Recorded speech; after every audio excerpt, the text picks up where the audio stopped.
Silahkan di-like dan di-subscribe.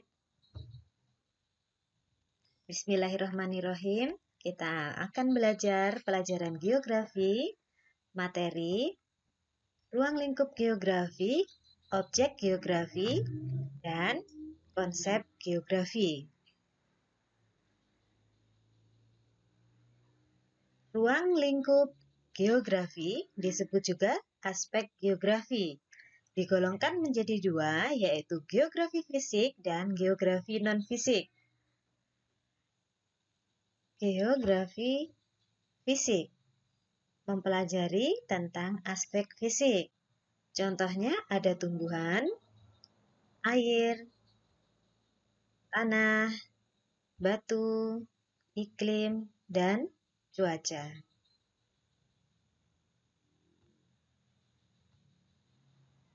Geografi non-fisik mempelajari tentang aspek sosial, yaitu ekonomi, politik, dan budaya. Objek geografi terdiri dari dua macam, ada objek material dan objek formal. Objek material adalah hal yang dikaji dalam studi geografi, yaitu lapisan bumi dan lebih luasnya adalah fenomena geosfer yang meliputi atmosfer, yaitu lapisan udara, litosfer, yaitu lapisan batuan penyusun kerak bumi, hidrosfer, yaitu lapisan air, biosfer, yaitu lapisan kehidupan berupa ekosistem, flora fauna, dan interaksi di dalamnya. Antroposfer mempelajari tentang manusia. Objek formal adalah suatu metode, cara pandang, untuk memahami berbagai gejala dan fenomena geosfer. Ada tiga, yaitu pendekatan spasial, pendekatan ekologi, dan pendekatan kompleks wilayah.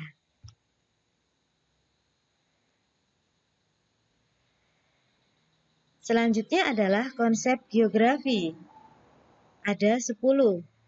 Untuk lebih mudah dalam mengingatnya, mari kita menghafal jaket polo keke diminta Agni, yang merupakan kependekan dari konsep jarak, konsep keterjangkauan, konsep pola, konsep lokasi, konsep keterkaitan keruangan, konsep diferensiasi area, konsep morfologi, konsep interaksi dan interdependensi, konsep aglomerasi, dan konsep nilai kegunaan.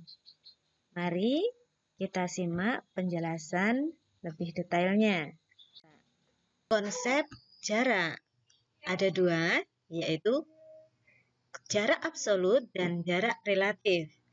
Jarak absolut apabila mempunyai satuan panjang, misalkan jarak antara Resdes ke Songka sejauh 5 km.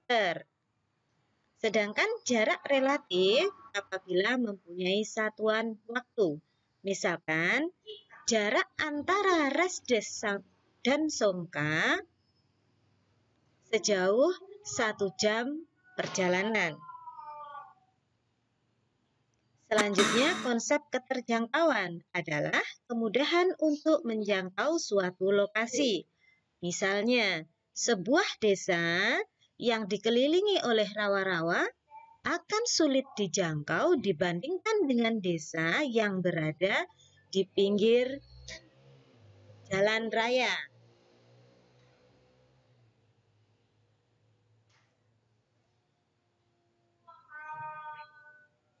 Konsep pola berkaitan dengan susunan, bentuk, dan persebaran fenomena dalam ruang muka bumi. Ada pola sungai, pola jalan, dan pola pemukiman. Ada lokasi absolut dan lokasi relatif. Lokasi absolut bila didasarkan pada garis lintang dan garis bujur. Misalnya, Indonesia terletak pada 6 derajat lintang utara sampai 11 derajat lintang selatan. Sedangkan lokasi relatif didasarkan pada lingkungan. Misalnya, rumah Adi berada di sebelah kanan rumah Budi.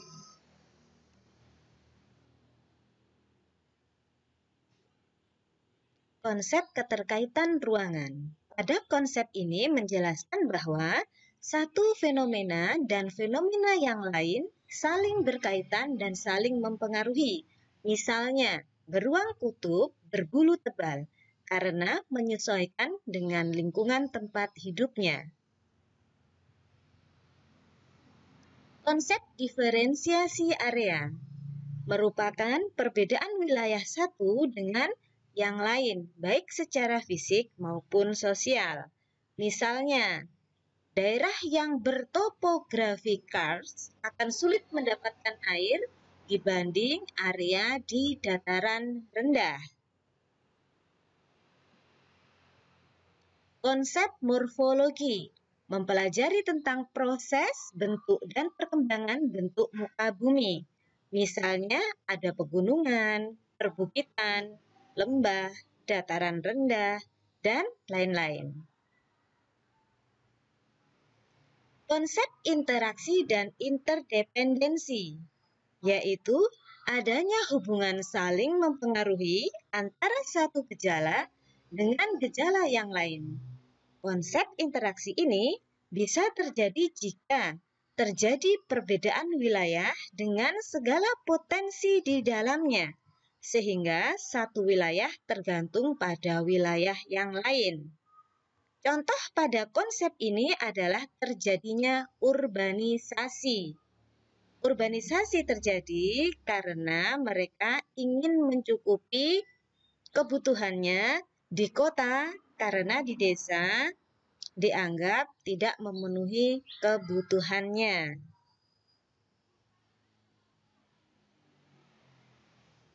Konsep aglomerasi disebut juga mengelompok.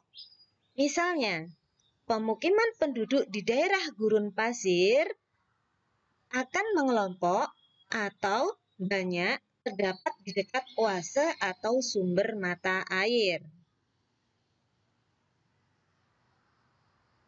Konsep nilai kegunaan. Nilai kegunaan bersifat relatif, artinya nilai kegunaan itu tidak sama, tergantung dari kebutuhan penduduk yang bersangkutan.